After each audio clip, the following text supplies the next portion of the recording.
Okay, return to ship, ready. So it's a copper ship, but slightly different than the ones we've seen before. A gift from both the Sulu Federation and the Artificial Queen who together seem to have taken a shine to us. More fool punters at a Reform Club could never have predicted such a thing. Okay, tend the fog. No, click it. The crew lit the boiler and maneuvered our ancient admirably, but at no point did we ever see the captain. We were not greeted despite her being here by royal decree. I found it terribly rude to mention it as such to Monsieur Fogg, who was engrossed in making some complex calculation in his ledger. As soon as we are fed and flying, what does it matter where we are greeted? Okay, I mean, fair enough.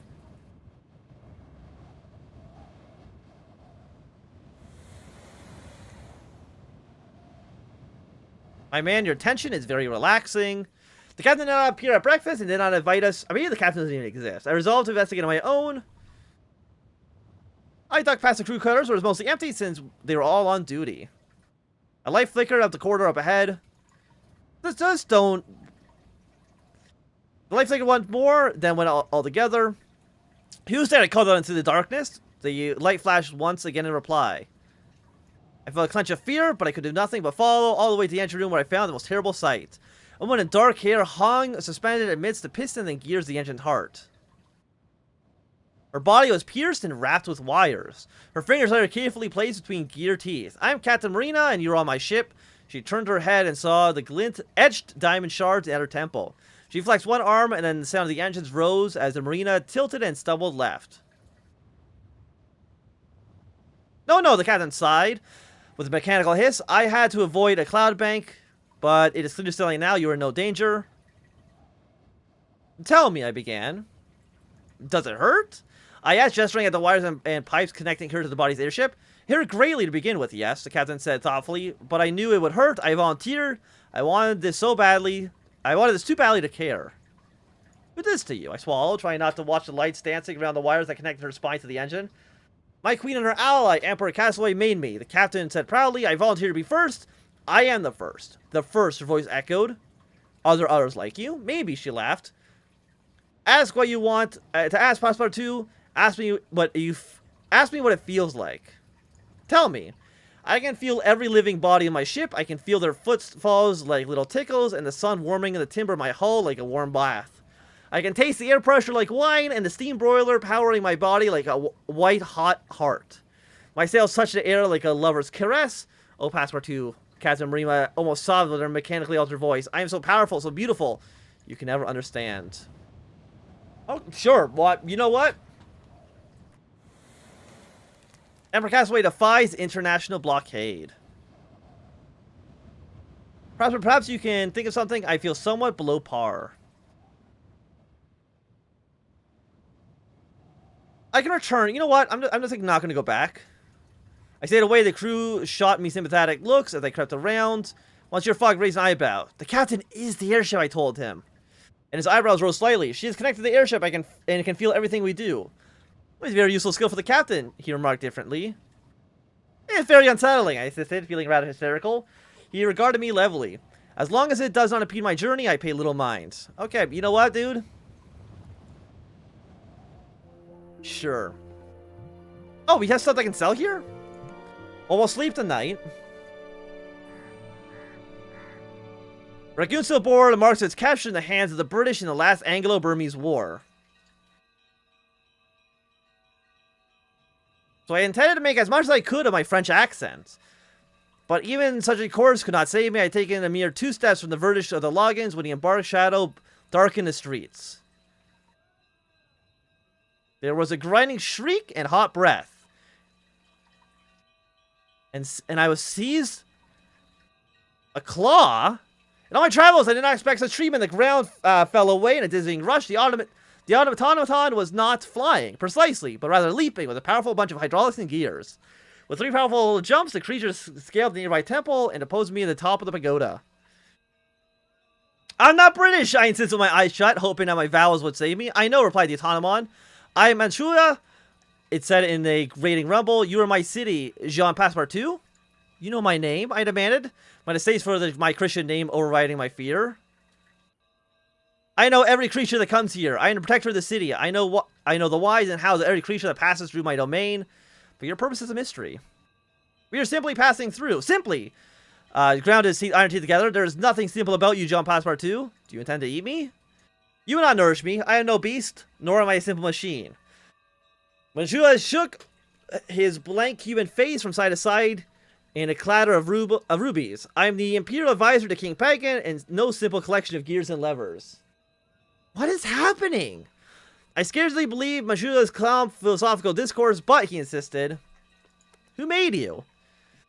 Mashula sighed a hot gust. I was once a royal child's toy, a man-eating lion with cush teeth and emerald eyes.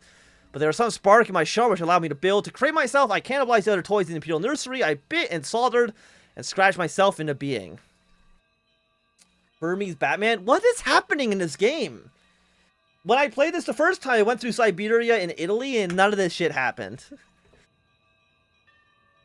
You're your own creator, I bet. In horror, wonder? I do not rightfully know. I have only just begun. Manchuria has seemed to preen every inch of feral iron wrapped around the combustion engine. Enjoy my city, John Passepartout. But when do you leave? You will go to Pangusu Pass. And do what? You will know. You know what? By the time I had finished shaking, Matsuo was gone. His last ambiguous words echoed in my head. I wondered how much the King of Burma's recent change, unfortunately, could be ascribed to Protector of Ragoon. You know, I'm going to try to forget what I saw. I mean, let's pretend none of this happened.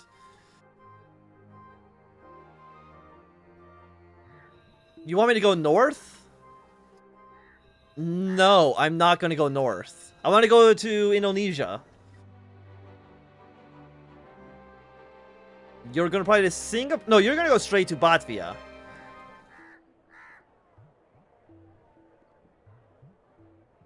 Okay, let's go to the shade.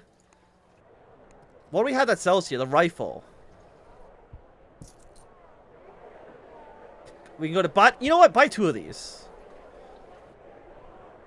Buddha's Tooth. I can buy it. You know what? Buy it. Why not? It costs us 230 pounds. 550 pounds. Look. We're on another Ottoman ship. What is happening in this game? I honestly do not comprehend. Like, we're on day 22 of a... Like, we're only 25% done our trip. Or 25% done our time, at least. We flew the China Leograss-style airship with enormous hammered copper wirings. From Ragoon, the passengers were Burmese troops who were guarding a mysterious chest in the cargo hold. As we departed, I could not help but wonder if Manchuria would wreak revenge on us for ignoring his instructions, or if his threats had been empty all along. Greetings, First Lieutenant. What do you know about Batavia? I heard that the Dutch control Batavia slipping. Singapore? It's not zoomed out enough. I need to zoom out more, but I also need to go this way. Well, Port Moresby is... Well, Singapore's here, but why would I want to go backwards? Brisbane's in Australia. Port Moresby? Where's that? From Brisbane? I believe so? Okay. So we can go to Brisbane, so that's something. Where's Port Mosby? Are you Port Moresby? Yeah. Brisbane's not so bad. I engaged one of the operators in conversation. Are you being posted to Batavia? I asked genuinely, trying to look control strapped to my seat on the exposed at the back of the automaton. No, said the second lieutenant. Oh, are you on holiday? I gave him a look of indicate I was being sardonic. No, he replied again, turned away. Well, thankfully, I did not have to bear the silence for too long. Okay, so we're going to go Dutch to Verheenstad, the exiled city. For the fort floated above the swamplands below, melting into haphazard settlements and stretched inland. Okay, let's spend another night. We only have 34 HP. In the heart of Westland, the exalted city Batavia, with a floating giant iron struts built over the swamplands of Kali Basra, and looked to Suda Kepler Harbor. Dutch hotels and Chinese settlements dotted the Buddhist shrines, with Buddhist shrines pushing themselves up in the shadow of the walls, hemmed in by the sprawling, unplanned Javanese kampangs. We took a road at the Hotel des Indies, a fairly comfortable establishment overlooking the water, where I watched the captain preparing his boat, the Spicy Jake. It's a good name. But again, we're not going there.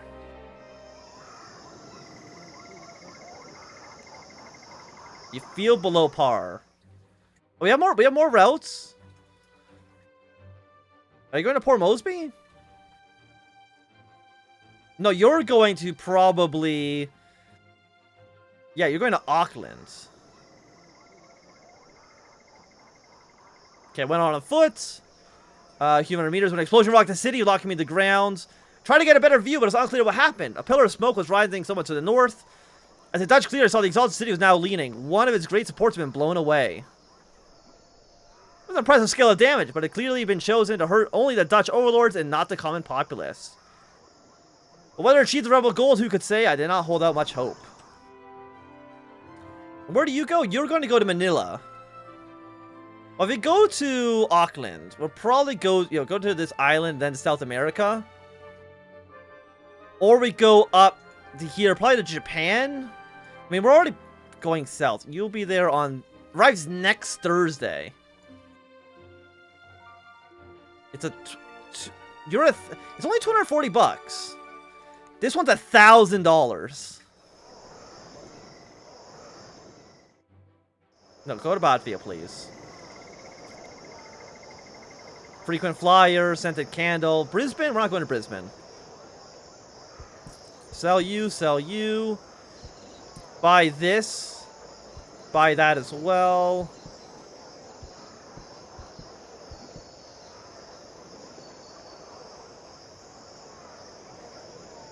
You know what? We'll buy it anyway.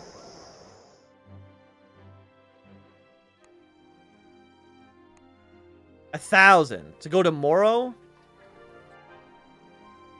When's it actually leaving? In 2 days from now. 41 HP. That actually would kill you. Okay, go to the bank. $500 tomorrow. Yeah, so we have to wait here for a few days. Because I don't want to pay an extra $1,000. Okay, let's upgrade his HP. Funds at 11 a.m.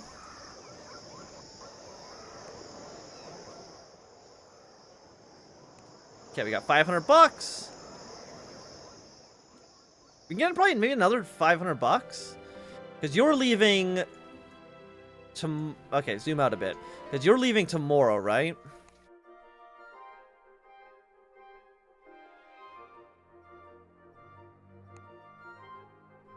The parts tomorrow. You know, let's try one more. Another day in a hotel. Again, upgrade his HP. Go to the bank.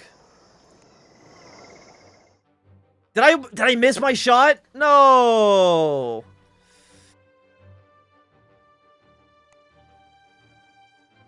The parts tomorrow.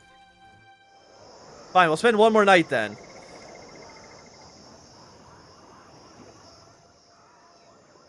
Again, we're spending money basically to upgrade his HP, which we need to do to make sure that he's not all pissy. We're getting a plus 27 based on what equipment we have right now. So that's not so bad. I met Captain John Moresby pacing on the planks of the docks near Woodpaddle's sloop with the HMS Basilisk. She is a fine ship. She is a blowout, he replied, clearly quite angry. I'd have her rebuilt from scratch if I could afford it. She's the worst ship Mr. Lang ever designed. How much would it cost? Are you often to buy it? This wreck is property of the Australian government and won't be bought. I was to travel with you. The laughing sock. She seems sound to me. Phileas Fogg attempts round the world adventure.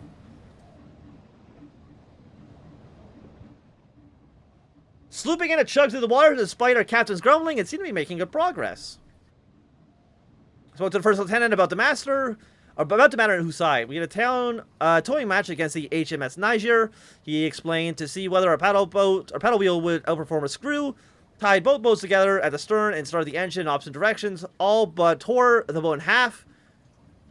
Well, of course, the screw is more efficient, I told him, in some duration. A paddle must be larger, so it is harder to make a turn. Don't let the captain hear you say that. That's akin to blasphemy. They'll throw you overboard. Hey, I want to click the boat. Second day, we spotted a white flag in the water. Peering over the rail, I could see several figures of a rough raft boat. So I say the captain to keep our ship moving, not wanting us to lose any valuable time and decision. Most likely pirates, he agreed. It's an old trick. We can't trust the pirates these days.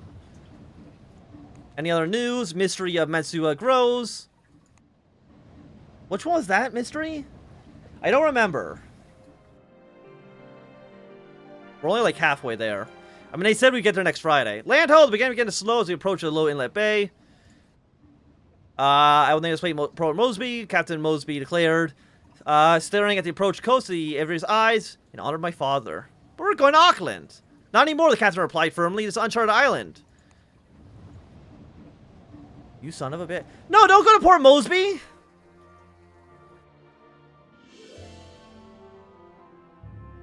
You piece of shit. The island was only slightly uninhabited, but the captain did not appear to notice as he planted the Union Jack flag onto the island. We were here to stay for 4 days and launch the exploration of the island. Guess we'll come with you, but Master caught my arm. I do not think that'd be wise. Look, don't trust them. But do people have any outwards? We were close by. Like, what an asshole. I do not trust them. I think we're in Sheko and liable to collapse at any moment. That night on the shoreline. Why are you supposed to spur on land? I asked my master. I hope we do not discover reason. I guess we'll be here for 4 days. Fishermen sat on beach boats to work on their spears and nets, while others sat in groups making pottery and stripping sugarcane to broil in earthen pots. I just need him to have more HP. I said my master, who had a little interest in this industry, and so quite rigid on the shoreline scanning for boats. But I learned nothing in the onward travel until finally there was a movement. We were men and women who prepared boats for launch.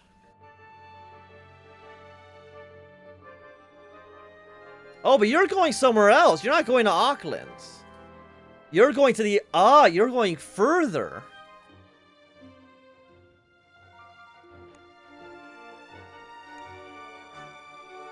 Actually, it's only going to be a -4. We're going to be riding on this really shitty boat. But you know what? Actually, -4 is not bad. Montoon traders were paying for their Hiri, which I understood to be a trading journey in which boats and canoes took off in all directions. Thank you. You know what? We'll just go with you. I declared with a nod. The man returned the gesture. Then, you know what? I kind of hope that we can at least, from this port, go somewhere else. You know what I mean? The canoe moved with surprising speed, powered by some machinations, which the boatman did not choose to reveal, but which he controlled from time to time with a slow and clay device resembling a compass, which he kept to power the boat. We're leaving the islands and the coastline of Australia behind and heading to the open Pacific Ocean. Surely, this will be a journey into madness. I mean, we're going pretty fast, but again, you're only going to take like a -4, I think. What do you wish, Master? Perhaps a pill for the seasick. That's a necessity, I fear, Passport 2. And what about the whiskey? An excellent idea. And some more playing cards? Worthwhile pursuit. We got some more HP, which is nice. So, I mean, we were supposed to be here by Friday, right? I tend to find a game we can play to pass the time. But the language barrier proved too difficult to scale, so I stared into the distance while we moved onward to the wider, open, uncharted ocean. We settled down for the night. I struck with an unrelated thought. Monsieur Fogg, the dateline! I had altered my watch already. Monsieur Fogg replied calmly. Did you think I might forget? My master was, of course, correct. With an eye such as his, it was unthinkable that he might miss such a detail. At which point we reached the point directly opposite Greenwich, where the hours we had lost traveling around the Earth were added back. A whole extra day. Hell yeah, dude. I mean, he's going to actually have more HP by the end of this. So again, I'm not worried about that. We're surely adrift in the wild ocean. A canoe is no bigger than a rowboat, and our guards are somewhat crazed by the sun. Kept my eyes glued left, right, hoping seeing something, anything that might provide us with escape with this shiny craft. The horizon, like a little eye, mocked me. What is our end? Were we deemed to drift until our corpses washed up on the east shore of the Pacific? No, I mean the island's over there. Hi, welcome from Italy. The canoes pushed us to land on a tiny island, a mere speck of rock that emerged over the horizon in the shadow. He had found us out here in the middle of the sea. I cannot say, but it's probably something to do with his pottery and stone device. Monsieur Fogg's eye lit up in the light at the outline of shore approach. Well, he declared, this is none other than Pictrum Islands. I'm glad he was happy, though I found it hard to see how this tiny locale would aid us in the great journey. Increasingly, I was concerned we had fallen deep into the hinterlands of the world and might never resurface. We have to explore the island to find our onward journey. So yeah, there's probably only like one. There might be one other route. I'm guessing you're gonna do like Argentina. I could actually do Chile, right? Santiago? Yeah, Santiago. I explored the island accompanied by a guide who pointed out the sights. This, he told me. This is the ugly name side. Ugly name side? Is there a human story attached? The guy looked at me blankly. Is there a humorous side attached to your name, part 2? I mean, there's certainly an irony into it, yes. I began. As I attempted to explain, the man rapidly became confused, so I abandoned the topic.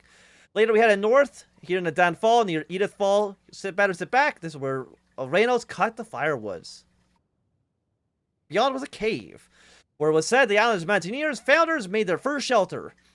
It provided a decent enough opening. Standing beneath the overhang, one could imagine a sodden brunch, piling together firewood under Reynolds' supervision, presumably, while thoughts turned to fishing and hunting. What a strange turn it must have been. To go from sailors with the freedom of the wide open ocean to prisoners on a tiny rock in an endless sea. Most likely, they all went somewhat mad. The afternoon was growing long and the sun became unbearably hot. We returned to shelter, thankfully our guide, and sipped mango juice as we watched the whales in the bay. Remarkable spot, monsieur. A staging post. My unmistakable master replied, we will not be stopping here. Of course we won't be stopping here. Are you kidding me? Passed the night here. Population of Picton Island was 54. I'm quite certain of this because I counted them in the evening. Of them, 13 formed the ruling council. 12 were under 16, 8 were over 65, 1 is mad, and the remaining 20 mutter and grumble about revolution, but have yet to make good on their threats. I admit there are 3 basic psychologies here, Monsieur Fogg remarked, a mixture of Polynesian and English, descendants of Christian and Adams, of course. This is clearly some empire fairy tale that we did not tell in France. I humored him. There seemed to be little reason for it. I did not see much remarkable in Picton. It was beautiful, certainly, but the soil was poor, and most of the inhabitants did not speak much, presumably tired of hearing each other's stories. We talked to a few inhabitants, but learned little of interest. They considered the history of the island to be obvious and dull, and were mostly concerned with the fear of contracting asthma, which the island considers to be a near-fatal condition. As night fell, the islanders left us in an unused house in the center of the village. We slept in peaceful silence, the like of which I had never experienced before, and most likely never will again. To this day, the moments of crisis I often remember Picton and the curious image of all these people, most likely see nothing of war, crowds, technology, and all the things us Europeans consider to be important, and yet their lives were no less vital than ours. So this is just a negative 34, but we kind of have to go to Santiago. The first ship that comes to Picton Island was a submersible crewed by the group of routed Chileans. We saw them first when their periscope appeared above the water some way offshore. I quickly tore off my shirt to wave at a flag. The master coughed gently. I do not suppose they'll fail to find land. There's nowhere else inhabited nearby after all. He was no doubt right, so I waited and watched. The periscope turned this way and disappeared under the water. All was still once more. I waited with bated breath. The waters were quiet. Still nothing moved. I shrugged. Perhaps another few days in Pleasant Island was hardly punishment, and if our wager suffered, well, then so be it. Just then, a great wave hit the beach, followed by another, seemingly sprung out of nowhere. And a moment later, the great craft, shaped like a wide, flat crab, surfaced like a skimming scone, sliding onto the bay. As that sight of the hatch opened, the artificial ship, and no mistake, that meant escape. Why is he mad at me all the time? Greetings, Catherine Rodriguez. I trust you and your master are comfortable. I want to go to Buenos Aires. I believe so. The Incan Flyer. What about the Auckland? Pick up Twilight Auckland. So, I mean, Auckland is in This is the Falklands, right? Would you like some whiskey?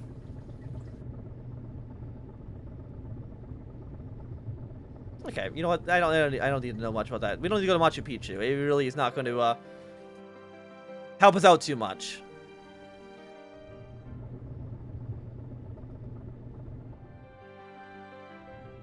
The series of rescues were not artificers. So the submersible they piloted was certainly a recent product of the Excellent Guild. We are certainly merchant, the captain told us with a bearing smile. Why do merchants often picture an island? I asked, puzzled. There are surely not enough people there to sell to. The man looked awkward for a moment. He shrugged with a smile. Not many people replied, but consider this. Those that are there are certainly grateful to be sold to. As an answer, it seemed decidedly fishy. After all, how did people that picked an island acquire any money in the first place? But then, therein lay a great mystery. Where did money originate? Wherefore my master's own fortune and my lack of one? The captain sighed with what appeared to be relief, and quickly excused himself as we carried away.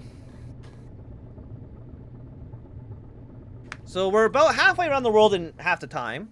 The crew of the cutter spent the second day below the waves trying to convince us that they were not drug smugglers. They did not succeed. Probably it was their manner to get in the way. They were hardly men and women of business, constantly calculating and recalculating matters in their own hands. As they discussed anything from how much salt to add to the panela, though how wide to spread the fishing nets. And partially it was the occupants of their vessel. Partly it was the mysterious barrels in the hold, each one sealed with wax and strictly off limits to both us and most of the crew. But the craft is at least moving quickly through the water, and Monsieur Fogg is more than pleased. Converse, you should have some more whiskey and some more playing cards, and I mean,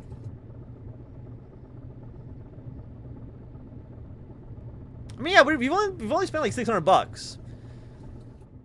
For short distance, okay. We waited quietly. Master appeared unconcerned. I had expected some difficulties at the station mark that I've calculated for them. I know that surely not every summer journey could be within his control, but it seems pleasant and nice experience to find an element that it was. After a few more hours, the engine swirled to life once more, and we darted forwards, charging at and then onto the breach front. We landed roughly, but it did not stop us being the first to disembark, straight into the waiting circle of soldiers, the uniform emblazoned with the insignia of the Copper Lily. The master began an explanation, but the soldiers raised their guns and demanded silence as they waited for the rest of the crew to emerge one by one like rats falling into a trap. I mean, our relationship improved, and also I'll tend to you a little bit more, but we did get arrested by the Chilean military, so that's probably not good. We're at, what, 20 HP-ish? The matter was settled by the captain himself, who told the artificer who came to reclaim the ship and questioned him that they were not part of the crew. We picked them up on a particular island, he said. You can let them go. I thanked them for their honesty, but the man shook his head. Do not thank me. We would have sold you into the slave market at our first opportunity. I looked at my master in horror, but Monsieur Fogg simply shook his head. You're mistaken, he told the captain. Englishmen cannot be sold into any market. But Monsieur, I am French, I moaned. But at last we are free. With that, we took a short cart ride up the city of Santiago. Do you have anything to sell? The scented candle! And you said we were doing that for no reason. You sold for $320. Get some figs. We can maybe use you. And why not some false cease as well? We buy everything in the market. Spend the day here. Walking to Street Santiago means taking one's life into one's hand. Cars zoomed around the wide streets like stampeding cattle. And our drivers seem to appear And the drivers appear to aim directly at pedestrians by the way of some sort of sport. In the rolling landscape of O'Higgins Park, dump your clothes. Rolling landscape of O'Higgins. The roads were placed to carriage trains walk by tired-looking horses who perhaps knew themselves destined for the knacker's yard. Okay, fell asleep on the bench. Your carriage not polished. I don't think we can go back to the market because I sold everything. But I do think that for right now, this is going to be a good time to end the stream. I mean, it's a little bit actually past where I would usually want to end the stream anyway. But thank you for watching. If you enjoyed the stream, remember to hit the thumbs. If you remember to click the follow button. If you really like this stream, you can hit the subscribe button for $4.99 per month. And aside from that, I feel like we're pretty good to go. Follow me on Discord, Twitter, all that good stuff. Subscribe to the YouTube channel. All those links that are going to be there. Have a great day, and we'll see you tomorrow. So tomorrow, I may as well say what we're going to stream tomorrow. Tomorrow we're going to be streaming some Age of Empires 2, followed by... Maybe we actually just finish 80 days. So we'll probably play Age of Empires 2, followed by 80 days, and then later in that day we're going to be playing some Stardew Valley. The Stardew Valley that we did not end up playing on Wednesday yesterday. Some co-op. So tune in for that. And then next week's schedule. I have to make up what next week's schedule is. I'll post whatever I'm going to stream next week in the Discord and on YouTube. But until then, have a great day.